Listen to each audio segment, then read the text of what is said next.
Hey everybody, it's Mike from Inflatable Boarder, and today I'm switching things up a little bit and reviewing iRocker's Inflatable Kayak. iRocker's new Inflatable Kayak takes advantage of the iSUP brand's design and construction experience to create a versatile recreational inflatable kayak that performs well on the water.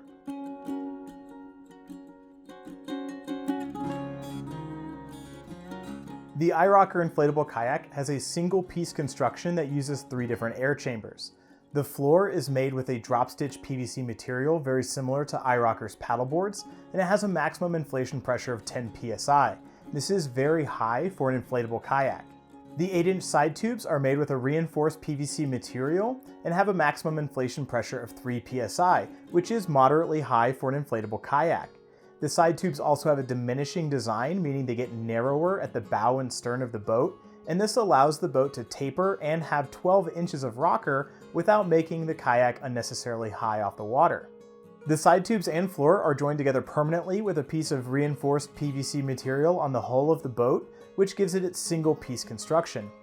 The iRocker Inflatable Kayak is 12.5 feet long, has an overall width of 37 inches, and has a carrying capacity of 440 pounds while weighing just 32 pounds on its own.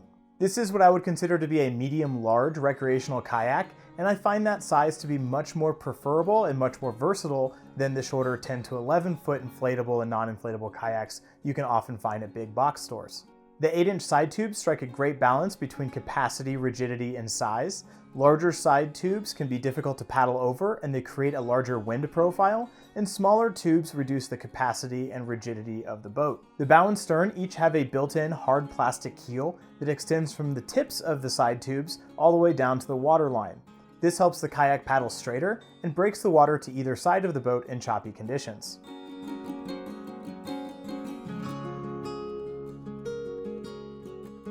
Much like iRocker's paddleboards, the iRocker Inflatable Kayak is built with versatility in mind. There's a bungee cord cargo area and 2 Scotty-style fishing mounts at the rear of the boat. There are 8 threaded accessory mounts, and there are 26 D-rings spaced around the iRocker Inflatable Kayak.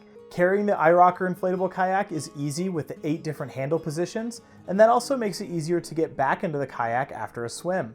The floor is covered with a logo embossed EVA foam deck pad, and the high-pressure drop-stitch construction means you can actually stand up in the kayak if you want to. The mini D-rings also make it easy to set up and change the position of the included kayak seat. I'm a big fan of these inflatable kayak seats. They're comfortable and they help put you in a more ergonomic paddling position compared to flat seats. One thing that doesn't come with the iRocker kayak though is a foot brace. A foot brace can help put you in an even more comfortable position and also increases your paddling efficiency and power as you're able to more easily engage your lower body. The biggest downside with the iRocker seat are the Velcro tabs used to attach the straps to the seat itself. I have had the Velcro tabs come undone if the Velcro was not completely and fully seated against itself, and because these don't offer any adjustability, it just makes more sense in my mind for iRocker to change this to a permanently sewn loop instead of this Velcro tab. The iRocker Inflatable Kayak does have a protective keel strip on the front of the kayak's hull in order to prevent damage when launching and landing. There's also a flip-lock fin box at the stern of the boat. iRocker includes a 9-inch all-around style fin to go into that fin box to provide better tracking while you're on open water. Now, the iRocker Inflatable Kayak does not automatically come with a pump. However, since its launch, iRocker has been including a free electric pump with the kayak. So hopefully they will either continue to include that free pump or will add a pump into the package in the future.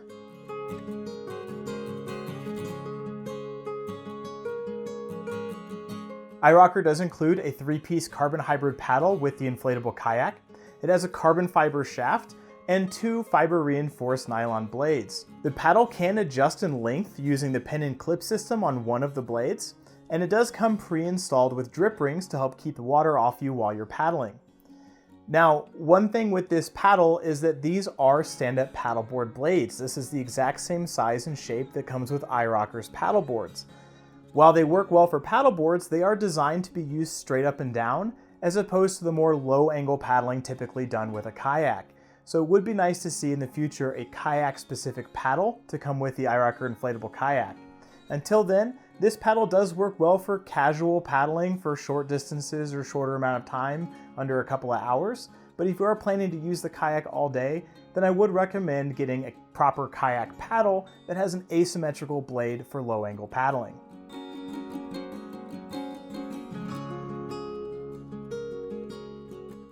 The iRocker Inflatable Kayak offers a really nice performance profile on the water and makes for a really great recreational kayak. The seat profile and overall height of the floor and tubes give you slightly more of a sit on top rather than a sit inside feeling, but while still being relatively close to the water. The medium-sized tubes and rigid construction make the kayak feel extremely stable, and in fact, I actually had a lot of difficulty trying to get the kayak to rock or to tilt onto its side to feel out its secondary stability. The iRocker kayak is easy to turn, even with the fin installed under the stern. It only takes about 6.5 forward sweep strokes to turn in a full circle, or about 5 strokes with a reverse sweep. Paddling without the fin does make the kayak turn much faster, so if you are paddling in rivers or smaller bodies of water, then it might be a good idea to remove that fin.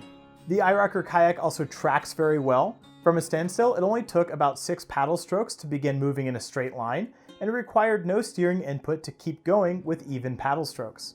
And course adjustments were also easy with basic turning strokes, stern draws, and bow draws.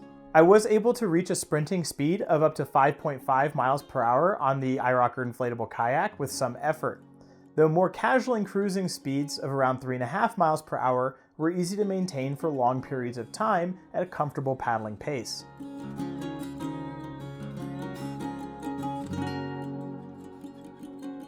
Overall, I really enjoyed paddling the iRocker Inflatable Kayak. I think it's a great recreational kayak that offers good construction, stability, and performance, and the large feature set makes it extremely versatile and comfortable to paddle, even with 2 people.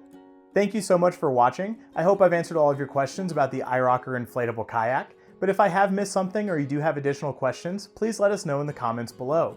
If you've liked this video or found it helpful, please give us a thumbs up and subscribe so you don't miss out on any other paddling content. In the video description, you can find a link to a full written review for the iRocker kayak, as well as iRocker's paddle boards and dozens of others at InflatableBoarder.com. And if you're interested in purchasing the iRocker Inflatable Kayak, we'd appreciate it if you'd use the link in our video description. It doesn't cost you anything extra, but it does help support our YouTube channel and bring you more paddling content. Thanks for watching, don't forget your PFD, and happy paddling!